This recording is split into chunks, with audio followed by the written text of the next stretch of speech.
Assalamualaikum warahmatullahi wabarakatuh. Perkenalkan, nama saya Mamlatun Hasanah, NIM E 2019-1172, Prodi Perbankan Syariah 4. Di sini saya akan memberikan tanggapan video yang dikirim Bapak dosen saya, yaitu Bapak Dr. Abdul Wahid Nafis, LCMI, selaku pembimbing mata kuliah Ekonomi Makro Islam, yang berjudul Kebijakan Fiskal dalam Perspektif Ekonomi Islam. Yang pertama yaitu pengertian kebijakan fiskal, yaitu kebijakan yang dilakukan oleh pemerintah dengan cara meningkatkan atau mengurangi pendapatan dan belanja negara untuk mencapai tujuan, seperti mengurangi jumlah pengangguran atau mencapai pertumbuhan ekonomi yang sudah ditegaskan. Yang kedua yaitu tujuan kebijakan fiskal. Yang pertama, pertumbuhan ekonomi, yaitu supaya ekonomi berjalan dengan baik. Contohnya pertumbuhan ekonomi 5% per tahun karena biaya produksi tinggi. 2. Mencegah pengangguran. Jika terjadi investasi, maka daya beli masyarakat itu berkurang. Maka barang-barang tidak laku di pasar sehingga perusahaan tidak memproduksi lagi. Mengurangi tenaga kerjanya. Jika mengurangi tenaga kerja, maka terjadi pengangguran.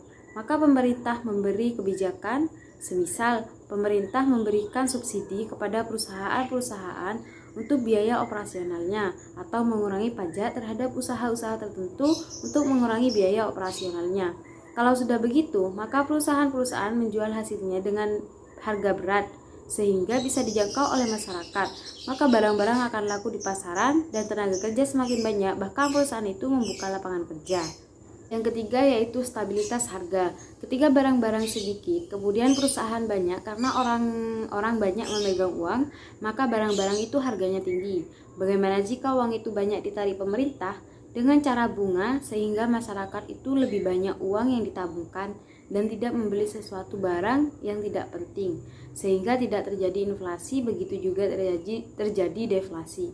Pemerintah harus banyak menghindarkan uang ke masyarakat lebih banyak. Maka dari itu stabilitas harga harus disesuaikan dengan baik. Yang keempat yaitu mendorong laju investasi. Ketika pemerintah mengurangi pajak dalam sektor tertentu, maka perusahaan-perusahaan akan tertarik untuk investasi. Misal pajak otomatis, maka pelaku bisnis di otomotif lebih banyak mengembangkan karena pajaknya dihapus atau 0%.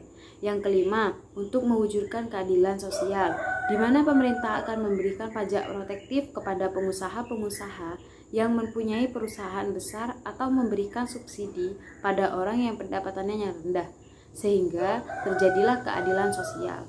Selanjutnya yaitu jenis-jenis kebijakan fiskal. Yang pertama ada empatif, yaitu bagaimana pemerintah banyak mengeluarkan uang di masyarakat di dalam rangka untuk meningkatkan ekonomi.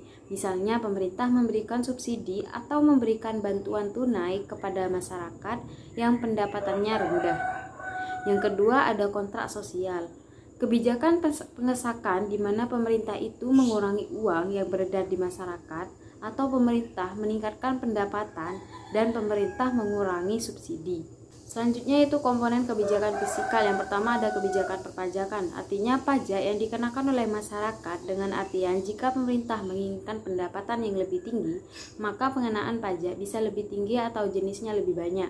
Misalnya orang yang mempunyai sepeda biasa, bagus, yang nilainya di atas 50 juta bisa kena pajak, atau mobil mewah, maka pajaknya lebih tinggi. Dua, kebijakan pengeluaran di mana pemerintah tentang besar kecilnya pendapatan. Ketiga, pemerintah itu pendapatannya banyak dan ingin menggerakkan masyarakat, otomatis pemerintah mengeluarkannya subsidi banyak. Tapi ketika pendapatan pemerintah sedikit karena pendapatan dari pajak lebih kecil, maka pemerintah berpikir pengeluarannya lebih kecil atau lebih ketat juga. Yang ketiga yaitu kebijakan investasi, artinya bagaimana pemerintah mendorong investasi dan memberikan pinjaman terhadap perusahaan-perusahaan tersebut supaya bisa melakukan investasi, misalnya memberikan kebijakan mengurangi investasi. Yang keempat, pengelolaan utang.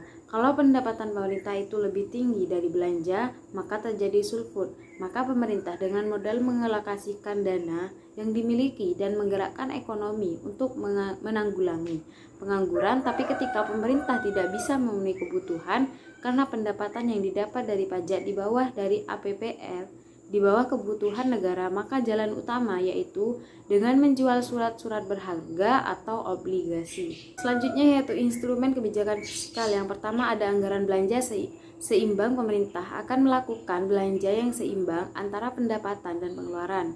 Yang kedua, pembiayaan fungsional, di mana pemerintah itu membiayai hal yang ada manfaatnya, tidak mengeluarkan yang tidak berpengaruh terhadap perekonomian negara. Jadi pembiayaannya yang ada integrasi baik sifatnya untuk infrastruktur dan lain-lain. Yang ketiga yaitu anggaran dividen. Ketika pemerintah tidak hitung pendapatannya lebih kuat daripada keuangan, maka pemerintah akan defisit, tapi sebaliknya, pemerintah itu lebih tinggi pendapatannya daripada pengeluarannya, maka melakukan kebijakan ekspansif. Yang keempat, anggaran surplus, di mana pemerintah memberi pendapatan lebih banyak daripada kebutuhan, atau misalnya ekonomi masyarakat itu berkembang sehingga pendapatan pemerintah itu lebih tinggi pengeluarannya. Yang kelima, stabilitas anggaran, untuk menjaga keseimbangan pendapatan dan pengeluaran. Yang keenam, pengelolaan anggaran, perencanaan yang lebih dari baik perencanaannya sesuai dengan yang dibuat atau yang direncanakannya. Selanjutnya yaitu fungsi kebijakan fiskal. Yang pertama, mengoptimalkan sumber daya alam dan sumber daya manusia. Yang kedua, alokasi, mengoptimalkan kegiatan investasi. Yang ketiga, distribusi. Yang keempat, stabilitas. Yang kelima, pembangunan. Ciri-ciri kebijakan fiskal ekonomi Islam. Yang pertama ada pengeluaran dana, yang kedua sistem pajak profesional, perhitungan zakat berdasarkan hasil keuntungan. Fungsi kebijakan fiskal dalam ekonomi Islam. Yang pertama melihara terhadap hukum keadilan dan ketahanan. Dua, penurunan dalam pelaksanaan terhadap kebijakan ekonomi. Tiga, manajemen kekayaan pemerintah. Empat, investasi ekonomi oleh pemerintah yang diturunkan. Selanjutnya yaitu instrumen kebijakan fiskal dalam ekonomi Islam. Yang pertama ada konimah, fa'i, zakat, kharaj, dan tawaid. Sekian dari tanggapan saya. Apabila ada kekurangan atau salah kata, saya mohon maaf yang sebesar-besarnya. Ihdinas siratal mustaqim. Wassalamualaikum warahmatullahi wabarakatuh.